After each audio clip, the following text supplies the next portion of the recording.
Playing macro games with Zerg can really just be summarized by one little unit, and that is going to be the drone.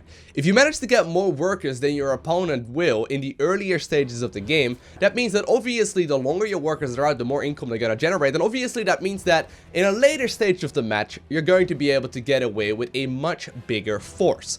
Now, managing the amount of drones that you're getting away with is arguably the most difficult thing for Zerg players. And while we definitely do discuss unit compositions and all those kinds of things, oftentimes it's not even important. Really what is important is just having enough income to support a bigger army than your opponent is going for. Now, today I want to be talking about 4 tips. I want to be giving you 4 tips for Zerg versus Protoss that will make the scouting aspect a little bit easier, and hopefully that will allow you to get more workers out, and therefore, you're going to be able to overwhelm your opponent as well. Now, the reason why we are talking Zerg versus Protoss here is because ZVP can seem very overwhelming. When you think of like the different builds that the Protoss has, there are a ton of different ones that they can go for and that they can deal damage with. But the one thing to keep in mind is that whether or not they're going for Oracle Harass or Phoenix Harass or Dark Templar or Warp and Zero Maze or Immortal Sentry pushes or very quick macro play, whatever it is they are going for, you can always counter it by figuring out what is coming and when it's coming by just simply making army at the correct timing. Now, the game we are currently watching is a very standard Zerg versus Protoss where I figure out exactly what my opponent is going for. And the first thing that I'm using, and the very first tip that I would highly recommend for you to follow as well, is going to be the pneumatized carapace upgrade right here for the Overlords that increases their speed. The reason why this is a very important upgrade, and the reason why most professional gamers are getting it right after starting up their Zergling speed, they leave the drones in gas and then get the Overlord speed upgrade right here as well, is because you can obviously flying an Overlord in your opponent's base and you can figure out exactly what it is they are going for. So right here I am flying my Overlord into my opponent's main base, and what I'm really looking for here is to try and figure out what kind of army it is he is most likely building. So the very first indication that I get here is that he's got a bunch of gas geysers, which means that he is most likely going to be getting some tech heavy units. Then I also do see that there's a forts down, and I do see that there is a Twilight Council and a couple of sentries already.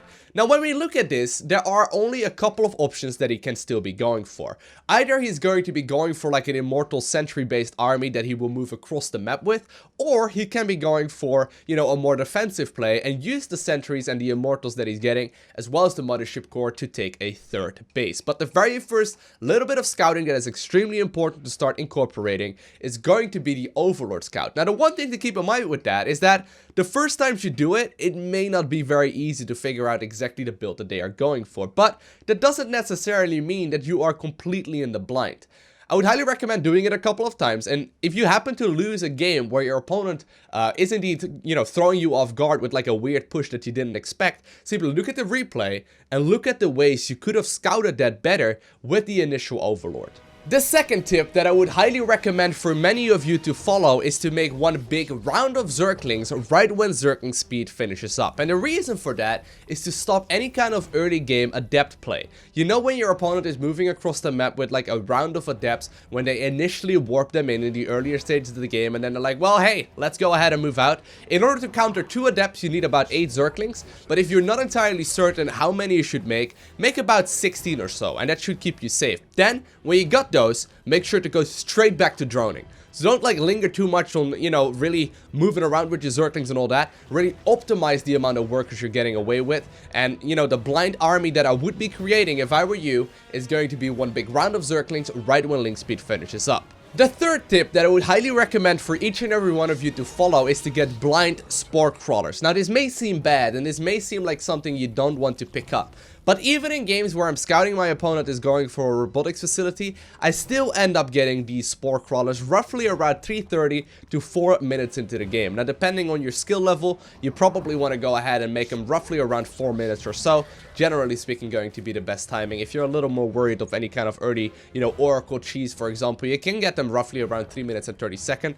But make sure you get one in each and every mineral line before the 4-minute mark or on the 4-minute mark. And the reason for that is because it counters not only Warp Prism play, but it also helps you out against Oracles, against Phoenixes, against Dark Templar.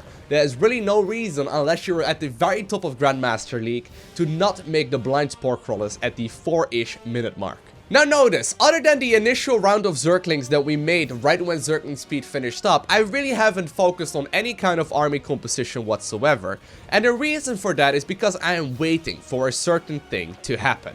Now, if my opponent is going for a third base, I am a-okay with that, and I will keep on droning. I'm really trying to establish that big economy.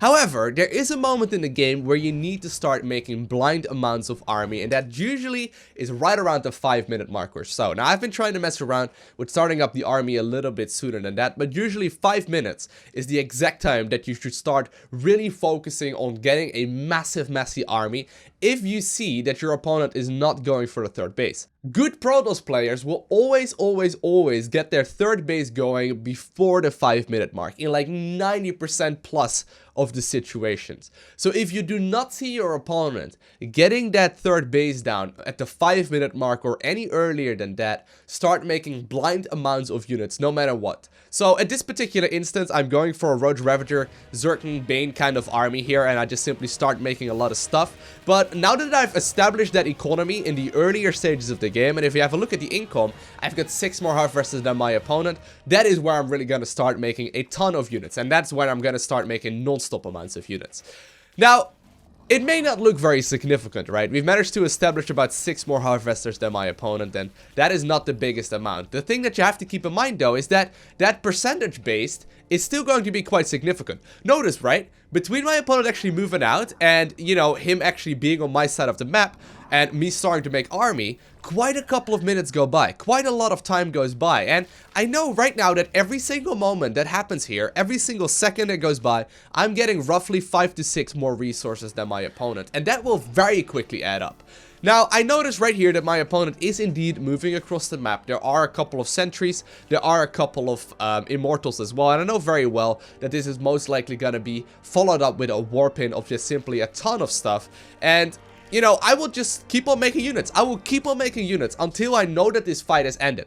I have not made any more drones ever since, well, I don't think I have anyway. I have not made any more drones since the 5 or so minute mark when I initially started making army after realizing that my opponent did not go for a third base, and that is indeed why I do find my opponent hanging out on this side of the map. Notice, still just making more and more stuff, getting in an overseer just in case as well if my opponent just happened to have a couple of Dark Templar, because I know because of my opponent moving out very slowly and not being on top of his game as far as the timing attack goes, I'm going to be in a great position. And at this point, when we look at this army, it looks pretty sad. Supply wise, it's actually pretty straightforward as well. He did not quite warp in there, and we managed to catch him right as he was moving up the ramp, and my opponent gets absolutely demolished. Now, this may not be the best example because my opponent clearly made a couple of mistakes, but these 4 guidelines have helped me out so many times, and in this particular instance, it completely rolled over my opponent. Alright, so just to recap. First and foremost, go for the Overlord Scout and try and figure out what build they're going for. Look for things such as tech buildings, but also look for things such as gas geysers, and try and think of the strategy that your opponent is going for. Secondly, make a big round of Zerglings, anywhere between like 8 or 16 or so, depending on what level you play at. Make one big round of Zerglings right when Zergling speed finishes up, and you may want to do some scouting with that. You may want to walk across the map with them, but just keep them just in case a bunch of adepts or gateway units or whatever's move across the map. Thirdly, make your blind spore crawlers 4 minutes into the game, no exceptions, okay? Just make them. It will win you many games. Unless you're like mid GM to top GM, you may want to, you know, stop doing that, but I'm sure that many of you that are watching this video are not going to be in Grandmaster League, so make them. I would highly recommend you do. I see a lot of pro gamers make them as well. It's very easy. It saves you so many instances of your opponent going for a 2-base all-in. And now last but not least, if you see the lack of a third base by the 5 or so minute mark, just simply use that economy and use the amount of workers that you have and start flooding the board until your opponent either takes a third base or until they move across the map and actually start fighting you. And in 99% of the scenarios, you're going to be a-okay with a much bigger army than they are going to be able to create. So hopefully, this helped out at the very least some of you that are struggling in Zerg vs Protoss. If you are new to the channel, make sure you hit that like button down below, but also do make sure you subscribe so you get a notification as soon as I upload the next one. And while you're at it, go ahead and follow me on Twitter, Instagram, and Facebook. Links are down below in the description. And other than that, I want to thank you all for watching. Have an amazing day. Do not forget to smile, alright? And I'll see you in the next one.